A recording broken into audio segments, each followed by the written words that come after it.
Elaine Harding. Welcome to my blog.stampwithelaine.com and welcome to my 2016 Countdown to Christmas series.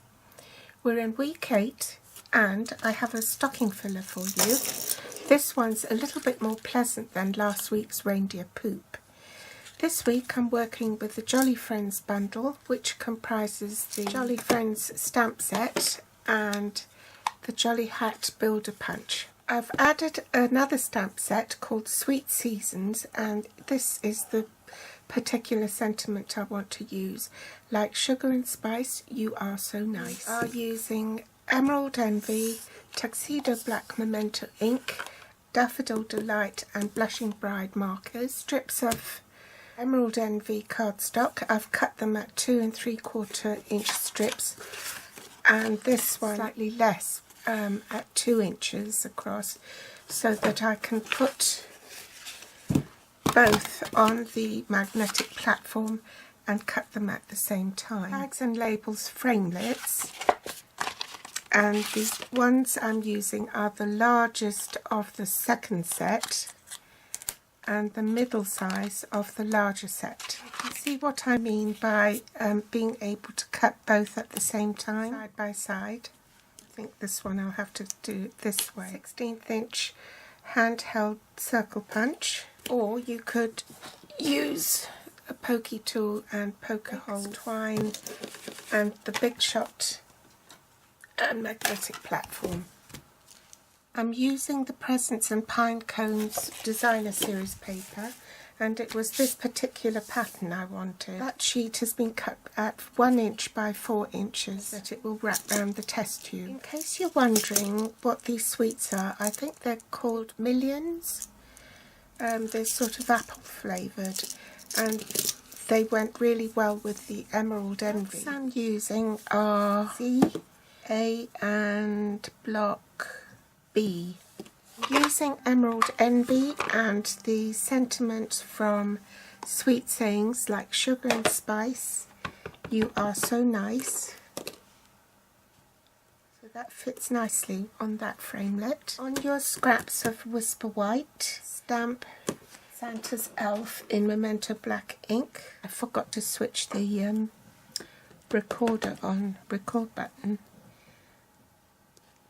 We need to cut him out with the larger framelit. Stamp out his hat.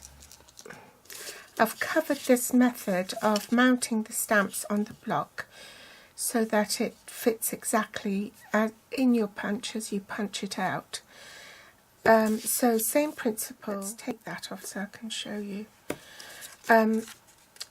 You take a piece of cardstock large enough to hold and wide enough, wider than the punch anyway, and then you insert the cardstock all the way until it hits the bottom of the punch, and then punch out your images, and that will give you a template. So on the reverse of the cardstock you do a double stack of dimensionals so that it's standing proud of your work surface, and on the second stack that you put on, don't remove the backing paper because you're not sticking it into anything. But that will give you a template to drop your stamps, and the stamps will be face up, the flat side I mean, and then we'll drop the little flower in as well, the bauble.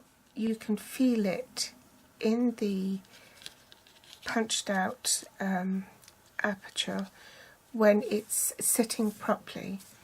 Then you take your block and line it up so that the bottom of your block is flush with the bottom of the cardstock, and then pick up the stamps.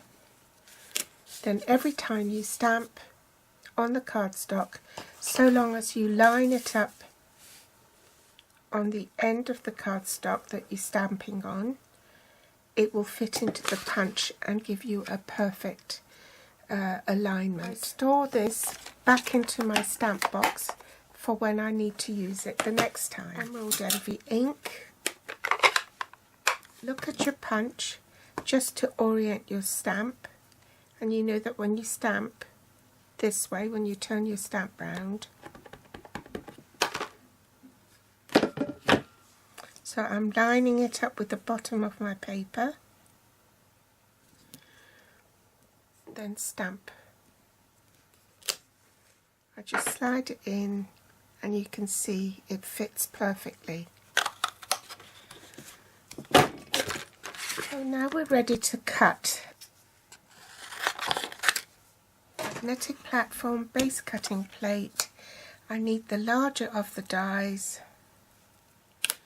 for this little chap. I've lost my words. Oh, here it is. Pop that on. And you can see it's polarizing itself. I'm going to have to use a bit of washi tape to secure it. Then pop my top cutting plate on and I'm ready to run it through the big shot. Also need to cut out another one of the larger one to mat this smaller one onto that. So I'll need to go and cut that as well. Tombow to glue that onto this label. Set that aside. Bring in our marker pens and just colour his hair in Daffodil Delight.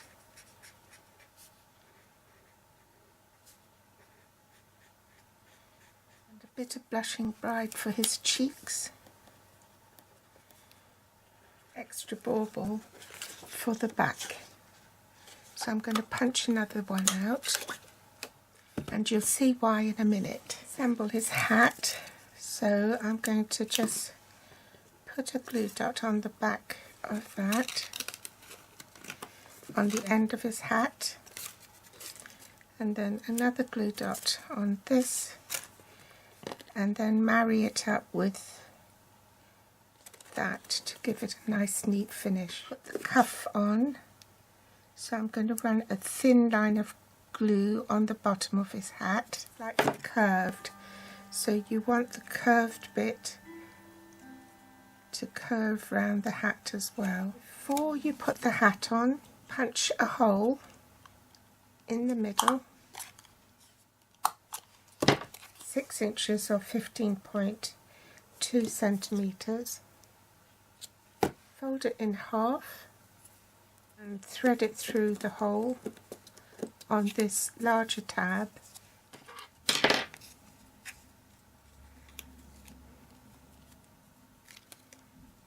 For the elf, you want a much bigger, longer piece because that's the piece you're going to wind round the test tube.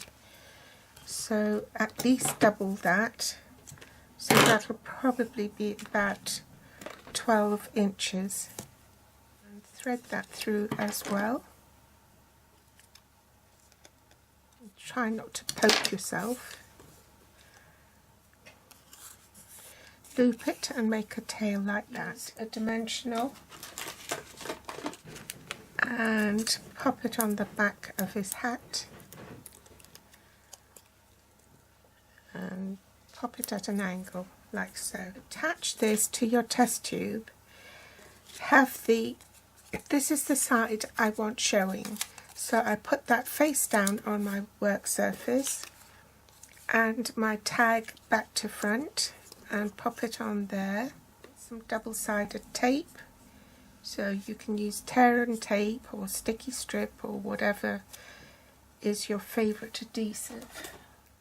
Take the backing off, and then turn that down.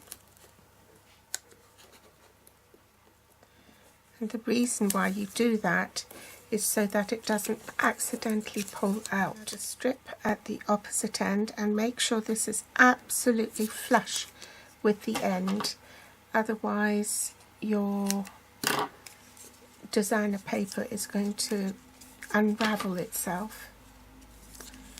Okay, I'm just going to pick up the end ready to peel back. I'll bring in my test tube now and wrap that round. Take off the backing strip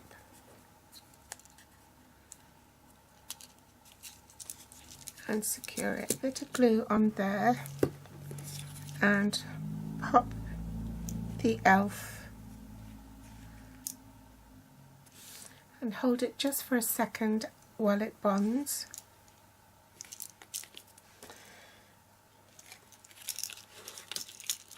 Actually, I'm going to put something there to stop my test tube from rolling around. Okay, so divide the thread up like that and just wrap it round your test tube, and that one in the opposite direction.